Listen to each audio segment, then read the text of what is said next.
Hi hello ನಮಸ್ತೆ welcome to Lakshmi Navi vlog. ಇವತ್ತಿನ ನನ್ನ ಡೇ ಸ್ಟಾರ್ಟ್ ಆಗಿದ್ದು ಅರ್ಲಿ ಮಾರ್ನಿಂಗ್ ವಾಕಿಂದ. ವಾಕ್ ಮುಗಿಸ್ಕೊಂಡು ಬಂದಮೇಲೆ ನಮ್ಮ ಅತ್ತೆ ಸನ್ಗೆ ಮತ್ತು ಹಪ್ಪಳ ಮಾಡೋಣ ಅಂದರು. ಸೊ ಅದಕ್ಕೆ ನಾವು ಅಕ್ಕಿ ಮತ್ತು ಸಬ್ಬಕ್ಕಿನ ಮಿಷಿನ್ಗೆ ಆಡಿಸ್ಕೊಂಡು ಬಂದ್ವಿ. ಇವಾಗ ಅದಕ್ಕೆ ಏನೇನು ಹಾಕಬೇಕು ಅಂದರೆ ಈರುಳ್ಳಿ ಮತ್ತು ಹಸಿಮೆಣ್ಸಿನ್ಕಾಯಿನ ಪೇಸ್ಟ್ ಮಾಡ್ಕೊಂಡಾದ್ಮೇಲೆ ಕುದ್ದಾದ್ಮೇಲೆ ಒಂದಿಡಿ ಉಪ್ಪು ಹಾಕ್ಕೊಂಡು ಆಮೇಲೆ ಹಸಿಟ್ಟು ಹಾಕ್ಕೊಂಡು ಮುದ್ದೆ ಇವಾಗ ರಾಗಿ ಮುದ್ದೆ ಮಾಡ್ತೀವಲ್ಲ ಆ ರೀತಿಯಾಗಿ ಮುದ್ದೆನ ತೊಳಸ್ಕೋಬೇಕು.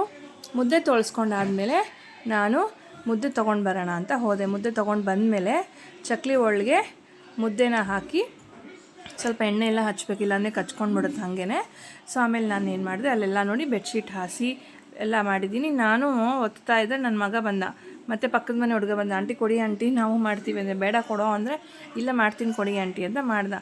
ಅದಾದಮೇಲೆ ಹಪ್ಪಳ ಒತ್ಕೊಂಡಾದಮೇಲೆ ಬಿಸಿಲು ಜಾಸ್ತಿ ಸಿಕ್ಕಾಪಟ್ಟೆ ಇತ್ತು. ನನ್ನ ಮಗ ನೋಡಿ ಹೆಂಗೆ ಮಾಡ್ತಿದ್ದಾನೆ, ಬೇಡ ಕೊಡೋ ಅಂದರೆ ಏನೇನೋ ಮಾಡ್ತಿದ್ದಾನೆ ವಿಚಿತ್ರವಾಗೆಲ್ಲ.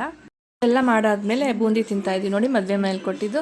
ಆಮೇಲೆ ನನ್ನ ಮಕ್ಕಳು ಈವ್ನಿಂಗ್ ಅಮ್ಮ ಏನಾರ ಹೊಟ್ಟೆ ಹಶ್ವಾಗುತ್ತೆ ಮಾಡಿಕೊಡು ಅಂದರು. ಸೊ ಸ್ಯಾಂಡ್ವಿಚ್ ಮಾಡ್ತಾಯಿದ್ದೀನಿ, ಬ್ರೆಡ್ಡು, ಅದಕ್ಕೆ ಬಟ್ಟರು, ಸಾಸು ಮತ್ತು ಸೌತೆಕಾಯಿ, ಈರುಳ್ಳಿ, ಟೊಮೆಟೊ ಎಲ್ಲ ಹಾಕಿ ನಾವು ಸ್ಯಾಂಡ್ವಿಚ್ ಮಾಡ್ಕೊಂಡು ತಿಂದ್ವಿ. ತಿಂದಾದಮೇಲೆ ಹಪ್ಪಳ ಸಂಡಿಗೆ ಕತೆ ಏನಾಯಿತು ಅಂತ ನೋಡೋಕೆ ಹೋದೆ. ಸೊ ಒಂದು ಸೈಡ್ ಎಲ್ಲ ಡ್ರೈ ಆಗಿತ್ತು, ಇನ್ನೊಂದು ಸೈಡ್ ಹಾಗೆ ತಿರುವಾಕ್ದೆ. Thank you for watching my vlog. See you in the next vlog. Bye bye.